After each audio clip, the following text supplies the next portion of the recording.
आपका किया गया भजन, आपका किया गया मंत्र जाप, जब आप करने के लिए बैठें, उपास करें, मंत्र जाप करें, कीर्तन करें, तो आप जब जप करने या कीर्तन करने या मंत्र जाप करने या उपास करने के लिए जब तैयार हों और आगे बढ़ें, उपवास करते समय, तप साधना करते समय कोई परिवार का व्यक्ति आकर यदि आपका हाथ पकड़कर उठा दे या आपको अपशब्द कहे, तो ये श्रेष्ठता नहीं हो। आप करो पशुपति व्रत, आप करो सोमवार के व्रत, पर निवेदन है कि व्रत करते समय, व्रत के पहले आपके परिवार वालों को, आपकी पति को, माता पिता को, परिवारजन को यह बात बता दी जाए कि हम ये व्रत कर रहे हैं। क्यों? उसका कारण केवल इतना सा है कि जब हम ये परिवार वालों को बता देंगे कि हम व्रत कर रहे हैं, तो आपके व्रत में कोई टोकने वाला नहीं रहेगा, आपके व्रत को कोई रोकने वाला नहीं रहेगा, और आप निष्कपट भाव से भगवान की अविरल भक्ति को धारण कर सकते हैं। निष्कपट भाव से भगवान के भजन को धारण कर सकते। इतना सुंदर वर्णन किया गया है महामृत्युंजय मंत्र का। यदि हम किसी ब्राह्मण से अनुष्ठान करवा रहे हैं,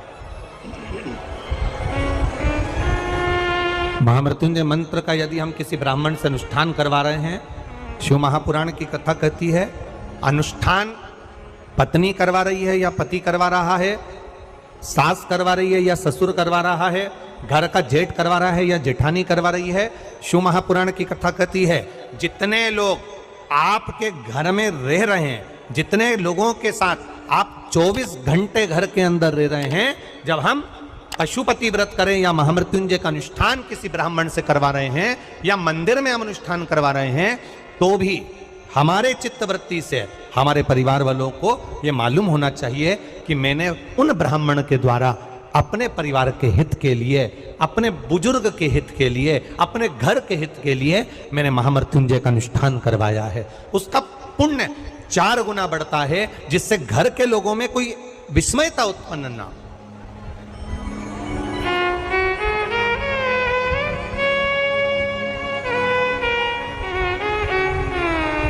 हमारे भीतर कोई विस्मयता उत्पन्न ना हो, हमारे मन के भीतर कोई भेदभाव उत्पन्न ना हो। और हम तो यहां तक कहेंगे, आप अगर शंकर जी के मंदिर में जा रहे हो, 1 लोटा जल चढ़ा रहे हो, शंकर जी के मंदिर में पहुंचकर 1 लोटा जल समर्पित कर रहे हो, तो भी आपके घर के लोगों को मालूम होना चाहिए कि ये पास वाले शिव मंदिर में गई है, मेरे पास के मंदिर में मेरा घर का बच्चा शंकर जी को जल चढ़ाने गया है, मेरा पति पास के मंदिर में शंकर भगवान को जल समर्पित करने के लिए गया है। ये घर के लोगों को ज्ञात होना चाहिए।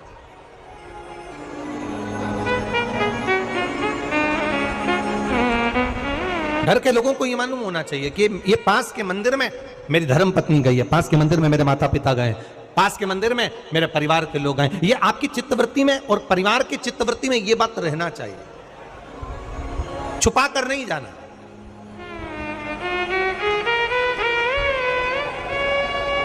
छुपा कर भगवान के मंदिर में नहीं जाना, छुपा कर पशुपति व्रत नहीं करना।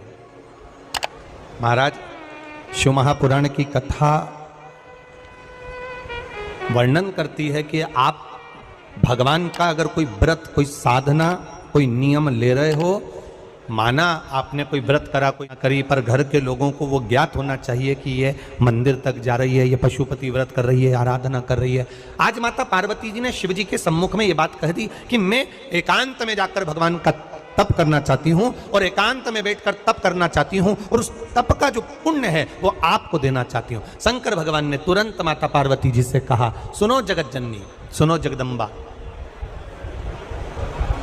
सुनो पार्वती, आप तप करो, मना नहीं है, आप साधना करो, मना नहीं है, आप आराधना करो, मना नहीं है, और आप सोचो कि आपकी करी गई तप साधना का पुण्य आप मुझे दे दो, तो भगवान तुरंत कहते हैं, पार्वती जी मुझे आपके तप साधना का पुण्य नहीं चाहिए, आप अपना पुण्य अपने पास में रखो, हमें आपका पुण्य नहीं चाहिए।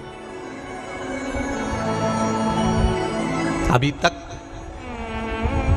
जितनी शिव महापुराण की कथा हुई, उस कथा में आज तक ये बात नहीं निकली जो आज आप लोगों के बीच में इस भोपाल नरेला विधानसभा में जो कथा चल रही है, इसमें ये कहना चाह रहे हैं। बड़ा ध्यान लगाकर सुनना।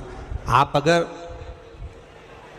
5 महीने तक, 6 महीने तक, 3 महीने तक, 2 महीने तक, 15 दिन, 20 दिन, 1 महीना, 1 साल, 2 साल, 8 साल, 4 साल अगर आपने शंकर भगवान को जल चढ़ाया है, तो शिव महापुराण की कथा यहाँ तक कहती है कि आपके घर में अगर कोई व्यक्ति बहुत दयनीय स्थिति में पड़ा हुआ है, हॉस्पिटल में पड़ा हुआ है, कोई तकलीफ में पड़ा हुआ है, कोई कष्ट में पड़ा हुआ है,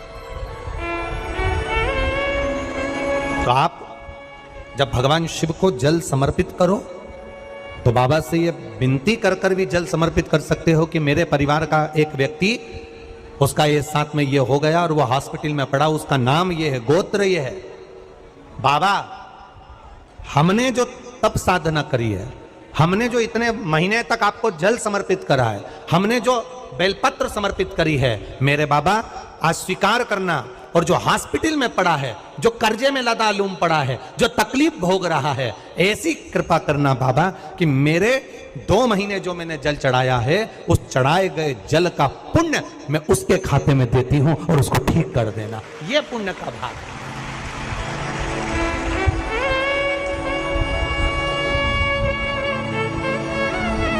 ये पुण्य का भाग है। आप अपना पुण्य भी किसी जीव के कल्याण हेतु दे सकते हैं।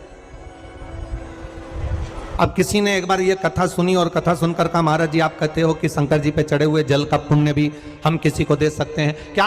शंकर जी को चढ़े हुए जल का पुण्य क्या किसी को दिया जा सकता है? क्यों नहीं दे सकते? क्यों प्रदान नहीं कर सकते?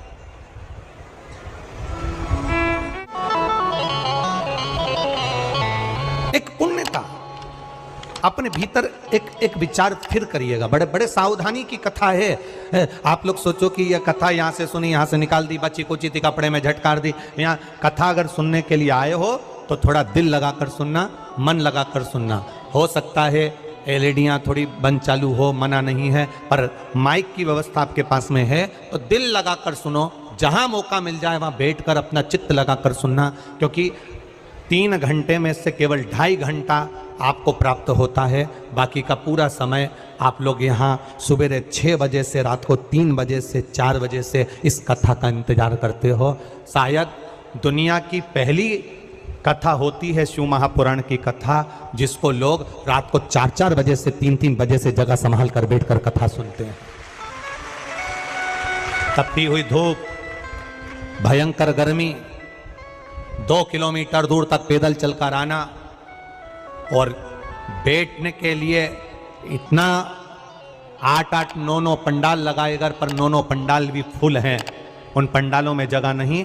धूप में छाता पकड़ना, चादर पकड़ना, साड़ी पकड़ना और उसको पकड़कर बैठे रहना। तपती हुई धूप में जहाँ तहाँ बैठकर कथा सुनना, ये दुनिया की पहली कथा है जिसको लोग कभी भूल नहीं पाएंगे कि इतनी धूप में भी लोग कथा सुन सकते। इतनी धूप, इतनी गर्मी, और केवल एक जगह नहीं, जहां शिव महापुराण की कथा का रसतत्व होता है वहां लोग इंतजार करते हैं 3-3 बजे तक। इसको छूटने मत देना।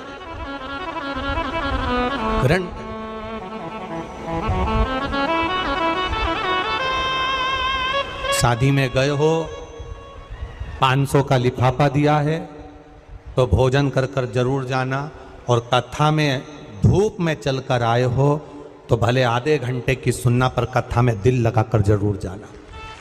दिल लगाकर जाना, चित्त लगाकर।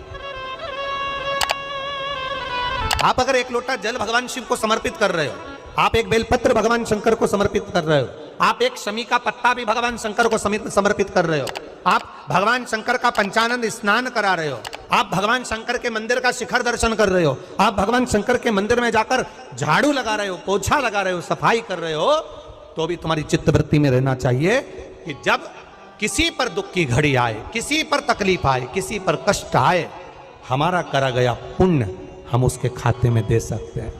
हम अपने पुण्य को दूसरे के खाते में प्रदान कर सकते हैं।